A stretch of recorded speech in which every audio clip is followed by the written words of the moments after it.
Imagina só a cena. Estamos na Judéia, por volta do ano 29 depois de Cristo.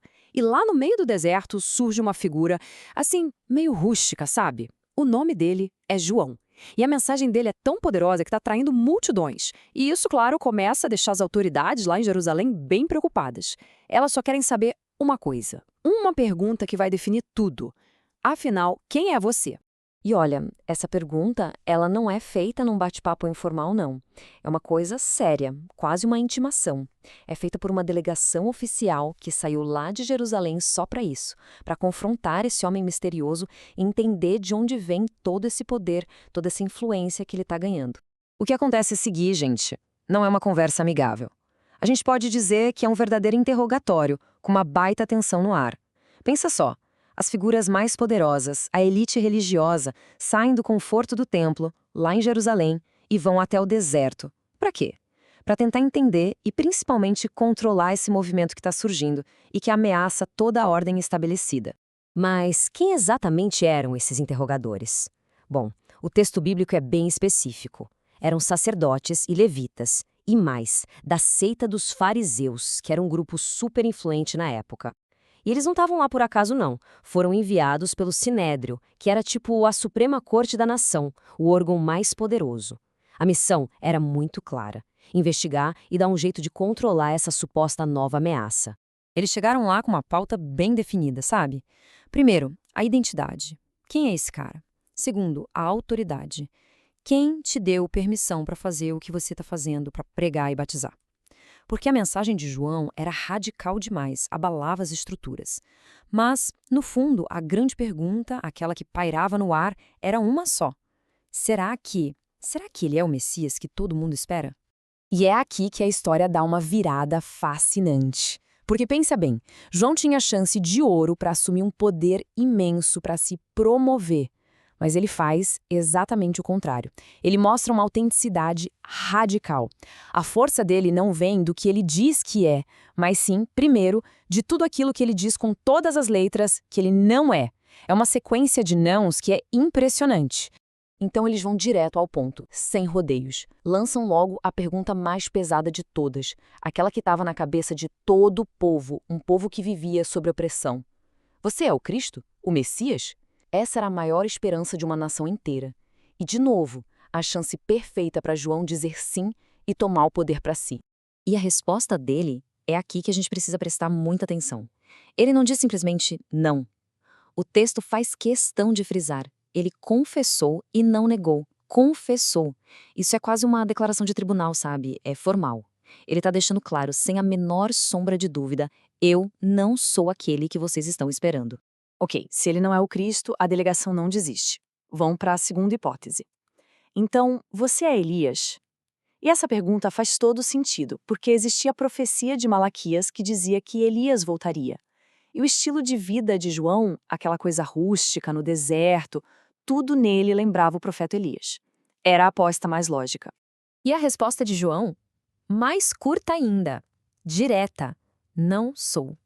Só isso. Sem dar explicação, sem deixar espaço para interpretação, ele simplesmente se recusa a vestir uma fantasia que não é dele, mesmo que fosse uma fantasia de honra.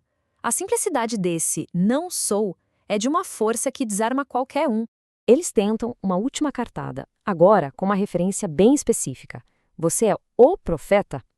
E veja bem, não é um profeta qualquer. O profeta, com um artigo definido, se refere a uma figura muito específica prometida lá por Moisés em Deuteronômio. Alguém que seria como o próprio Moisés.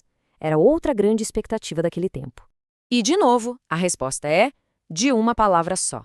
Não. Papum. Em 3 respostas relâmpago, João simplesmente desmonta todas as expectativas, todas as projeções que jogaram em cima dele. Ele não está ali para fazer jogo de cena.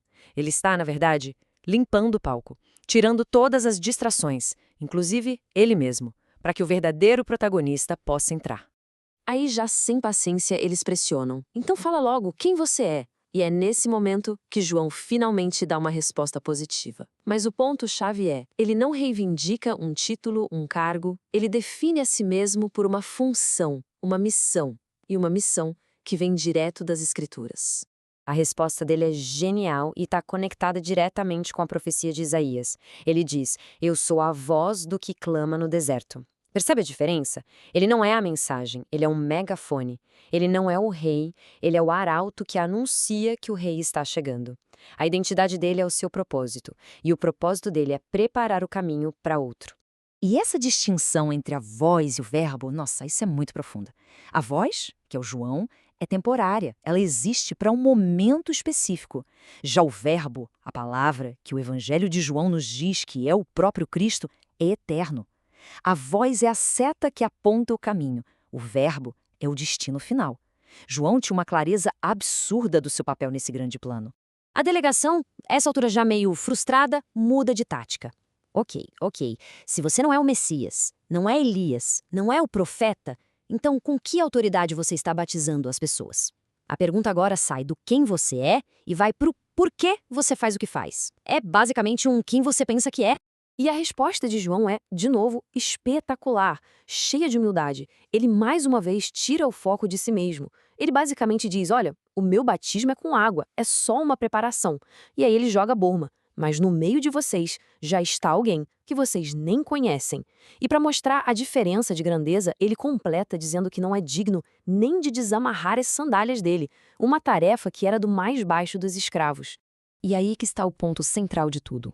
A autoridade de João não vinha de um diploma, de um cargo, vinha da clareza que ele tinha da sua missão. A maior credencial dele era a sua humildade. Ele foi enviado por uma tarefa específica e ele cumpriu essa tarefa à risca, sem nunca tentar ser maior do que era. Ele sabia exatamente qual era o seu lugar. Agora, vamos trazer essa história lá do deserto da Judeia direto para os nossos dias. Porque essa recusa do João em aceitar rótulos que não eram dele, em vestir uma máscara, isso é uma lição poderosa demais para a nossa época. A gente vive num mundo de filtros, de fachadas, de uma busca incessante por construir uma marca pessoal, né? Existe uma pressão enorme para a gente projetar uma imagem de sucesso o tempo todo. E nesse cenário, a honestidade brutal de João, principalmente sobre quem ele não era, soa quase como um ato revolucionário, uma verdadeira lição de autenticidade. Então, o que a gente pode aprender com a atitude de João Batista? Primeiro, é libertador ter clareza de quem a gente não é. Segundo, ter um propósito é muito mais importante do que ser popular. Terceiro, a verdadeira força está em apontar para algo maior que nós mesmos e não em ficar se promovendo. E por último, ser uma voz fiel, mesmo que ninguém esteja olhando, tem um impacto muito maior do que lutar para ser o centro das atenções. E tudo isso nos deixa com uma pergunta final, que ecoa até hoje. João Batista sabia, como uma certeza impressionante, quem ele não era. E a gente? Em um mundo que vive gritando o que nós deveríamos ser, o que deveríamos ter, será que a gente consegue ter essa mesma clareza? Saber o que não somos, para poder, enfim, sermos quem realmente fomos chamados a ser?